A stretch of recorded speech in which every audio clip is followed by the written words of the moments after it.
Hi, my name's Dave Darden, and I'm in Dr. Kopsch's Edit 9200 class. And for this project 3, digging into a professional development tool, I've chosen to showcase Google Classroom's new rubric feature. So let's take a look at this. The goal of this assignment is to describe and demonstrate the effectiveness of rubrics in a classroom setting. As I am an educational specialist student, I'm going to focus on using the Google Rubrics feature as a professional development tool to teach other teachers. Rubric basics. Rubrics are typically used by teachers to assess students' progress. However, rubrics can also be used by administrators to provide feedback to teachers. Types of rubrics. This paper will discuss 2 types of rubrics, holistic and analytic, both of which can be used with Google Rubrics. The first and simpler type of rubric is a holistic rubric. These are one-dimensional with one criteria. They're easy to create and easier to grade. However, they do not show specific areas where students are weak or strong. Analytic rubrics are two-dimensional, utilizing 2 or more criteria. They're a little more difficult to create and more difficult to grade. However, they're going to show areas where students are weak or strong. Advantages of using rubrics. Rubrics orient the user toward a goal. They clarify learning goals, and they design instructions that address those goals. Rubrics enhance self-assessment, self-regulation, and understanding of criteria. Disadvantages of rubrics. Rubrics are not self-explanatory. They must be explained, especially when we're dealing with students. Rubrics must be constructed carefully so that they're valid and fair. If they're not, the grades will be skewed. Grading with Google Rubrics. One of the most unique features of the Google Classroom rubric feature is how Google can tabulate a student's grade from the rubric.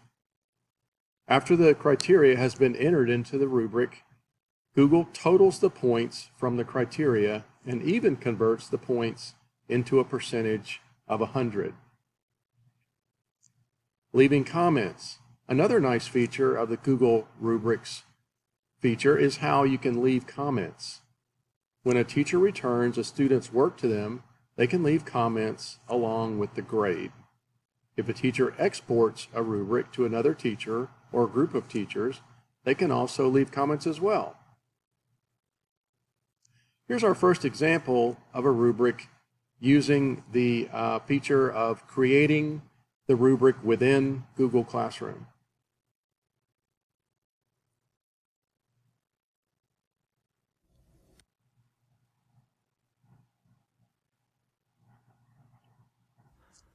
Now I'm ready to create my rubric.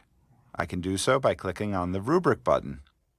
Here I have the option to create a new rubric, reuse one that I've used in the past, or even import one that I've built in a Google spreadsheet. For now, let's create a new one. Clicking on Create Rubric opens up the Rubric Builder, which is very quick and easy to use. You can choose whether or not you want to use points for scoring and how you want to order them. I'm going to leave those on for this example. And then all you need to do is begin building your criterion for your rubric. In this case, we're going to be assessing a lab report, and so the first requirement is that students provide an introduction for their lab report. I can add a description for this portion of the assignment if I'd like, or leave this blank. And now I can begin by adding my point value for each level, a title for the level, and then a brief description. I'm going to make this first one out of 4 points, and I'm going to call it Excellent. And then I'm going to paste in a description that I have in another document.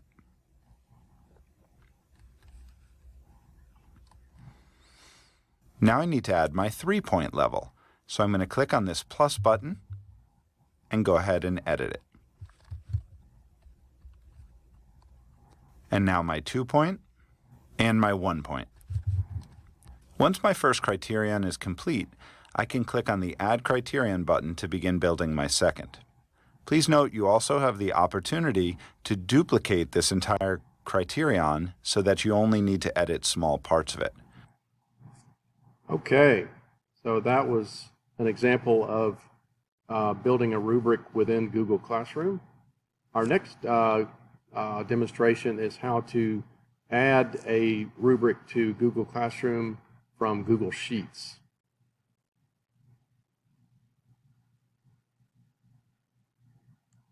Hi.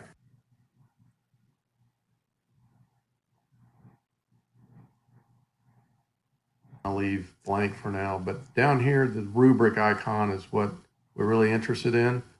I'm going to click on rubric, and I already have a rubric made in Google Sheets. So I'm going to click on import from Sheets, and I have this rubric right here. It's called Auto 3 Week 30. I'm going to click on this and add, and what that does, it attaches this to the Google Classroom assignment, and then I'm going to look at it, kind of inspect it. I have 4 criteria on this one. Criteria 1 is timeliness of the work turned in. Criterion 2 is quantity of the work turned in. Criterion 3 is quality of the work turned in, and then criterion 4 is defining answers with bold type, underscoring, or a different font color. This makes it easier to grade. And this is explained to the students. So once I get all that checked, I'm going to click Save, and this attaches it to the assignment.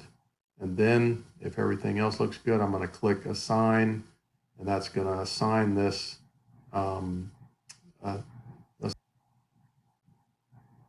assignment to okay. So that was demonstrating how to assign a rubric from Google Sheets. Sharing rubrics with other teachers. Again, since I'm an educational specialist student, I'm focusing on providing professional development to other teachers.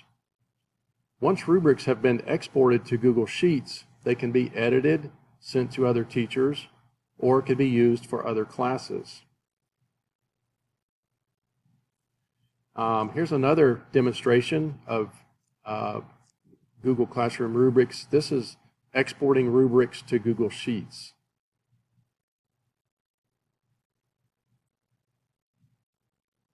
Sharing it with a coworker.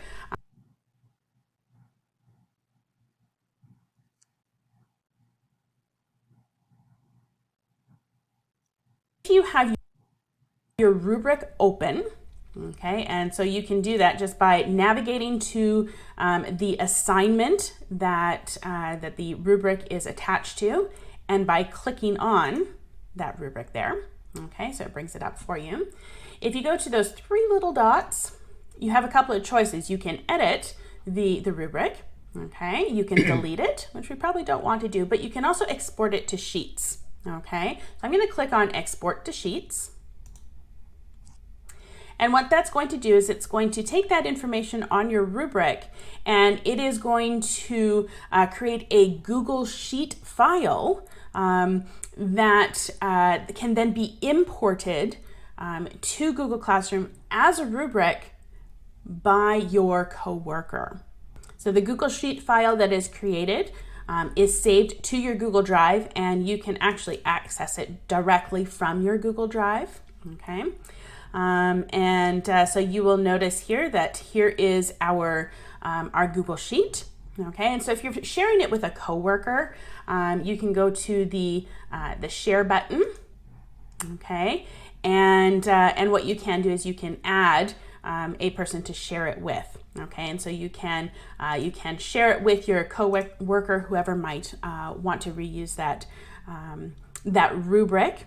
Okay, and when you share it with them, they will then have access to import.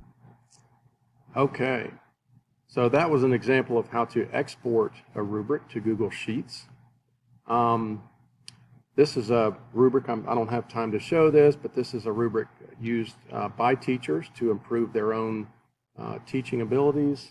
And this is a hyperlink to my paper I have. And lastly, I have my reference list. I have 6 references for the work I've done here. Anyway, I've run out of time. Thank you very much.